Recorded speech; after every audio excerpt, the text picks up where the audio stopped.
Casting কাউচের অভিযোগ ঘিরে ফের তোলপাড় টলিপাড়া।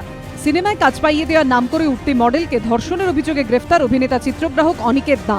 অভিযোগকারিনীর দাবি কর্মসূত্রে তার সঙ্গে অনিকেতের পরিচয়, ধীরে ধীরে ঘনিষ্ঠতা বাড়ে। তরুণীর দাবি মাসখানেক আগে তাকে সিনেমায় কাজ পাইয়ে দেওয়ার প্রতিশ্রুতি দেয় অনিকেত। রিজেন্ট পার্ক থানার পুলিশের কাছে ওই মডেলের অভিযোগ, সিনেমার কাজ পাওয়ার জন্য লাগবে বলে তাকে ডেকে কিছু ছবি তোলেন অনিকেত।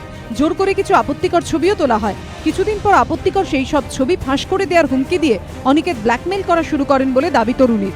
অভিযোগ, ওই পরিস্থিতিতে একাধিকবার তাকে রানীকুঠির ভাড়া বাড়িতে ডেকে ধর্ষণ করেন অনিকেত দা। শুক্রবার রিজেন্ট পার্ক থানায় গিয়ে অনিকেত দার বিরুদ্ধে লিখিত অভিযোগ দায়ের করেন ওই মডেল। শনিবার সকালে রানীকুঠির ভাড়া বাড়ির কাছ থেকে অনিকেতকে গ্রেফতার করে পুলিশ। ধৃত অভিনেতা চিত্রগ্রাহকের বিরুদ্ধে ধর্ষণ ও হুমকির অভিযোগে মামলা রুজু করেছে পুলিশ, যদিও সব অভিযোগই নস্যাৎ করেছেন অনিকেত।